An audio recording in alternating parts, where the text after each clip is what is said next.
front.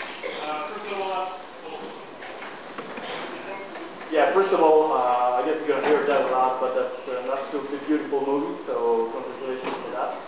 And first question would be, that's not a dramatic change of tone from the other movie, but that's kind of a change of tone. So is that like a try, or are you going in a different direction and we're expected to see more of that in your future features?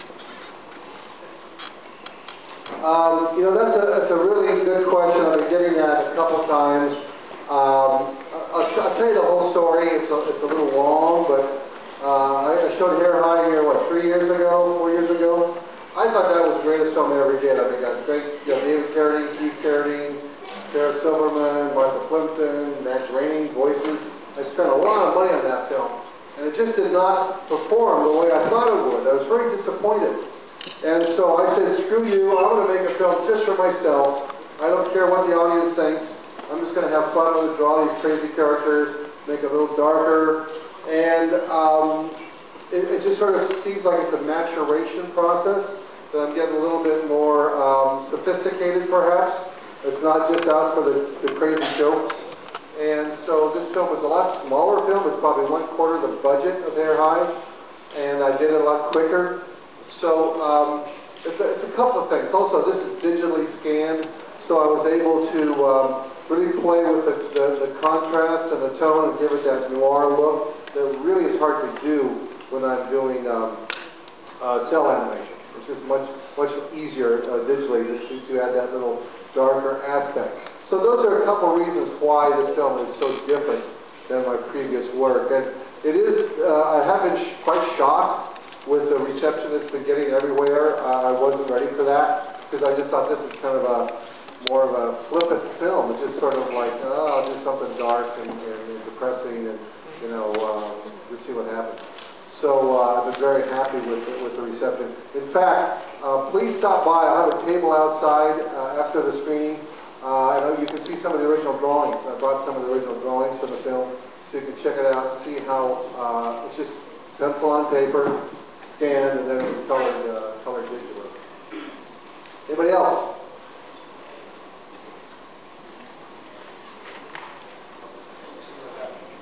Yes.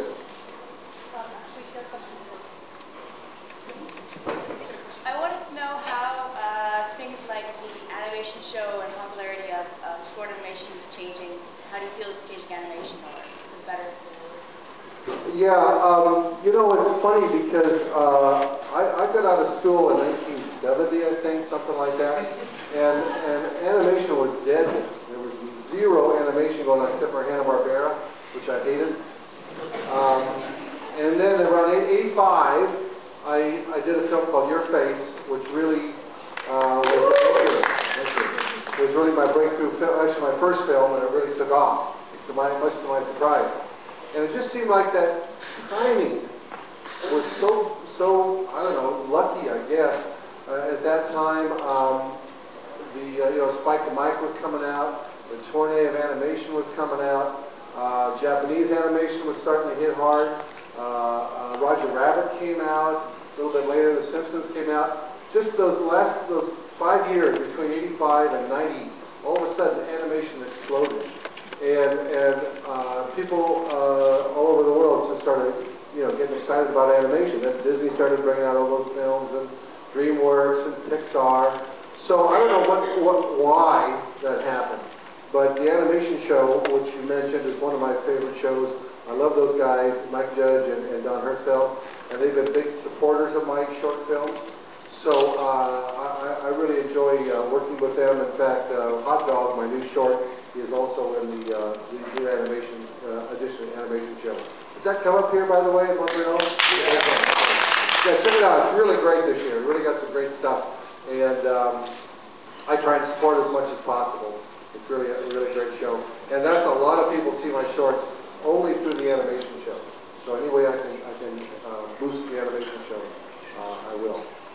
Anybody else?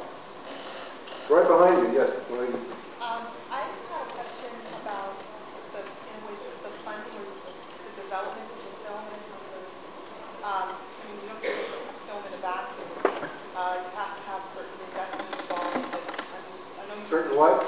You must have had certain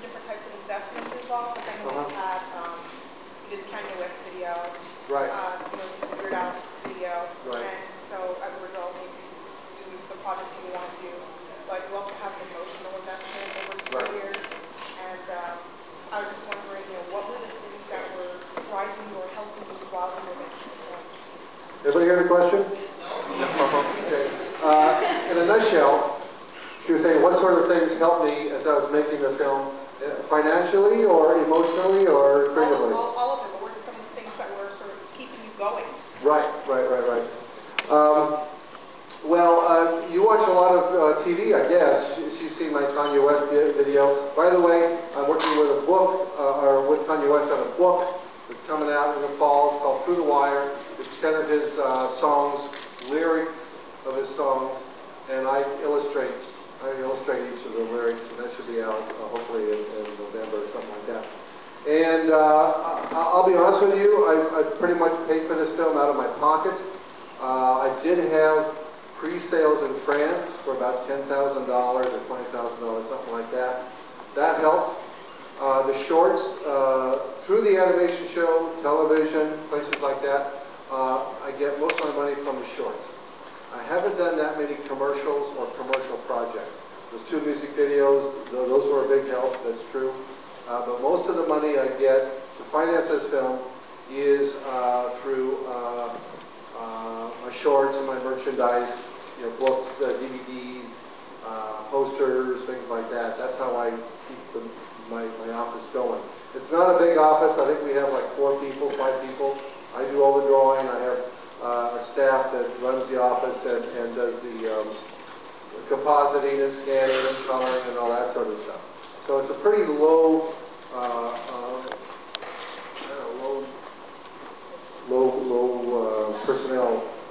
personnel office, and I like it that way. I don't want to take a TV show or do a big, multi-million-dollar film.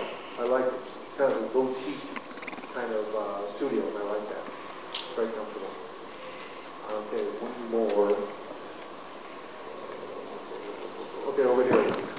Here? Do you have the soundtrack on sale somewhere? No, but I do have all the rights to the music for a soundtrack. We are still, looking for distribution. This is only the 3rd festival we played at, I think. It premiered at Tribeca. I played at Annecy and Edinburgh, and it's the 4th festival. So we're still entertaining offers for distribution. Once we have that in place, then we will start planning a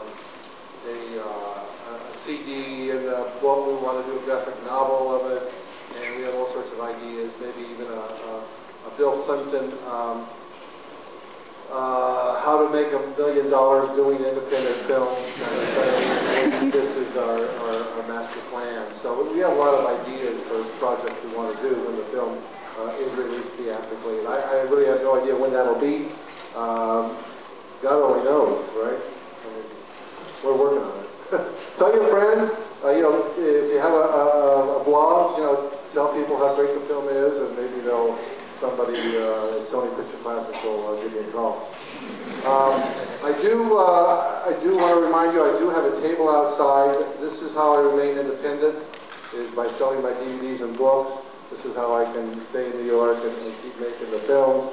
And if you buy something, I'll give you a free drawing of the angel or the fatty lady or the hot dog or whatever you want. Anyway, thank you so much for coming, Mitch. Thank you very much for all your support.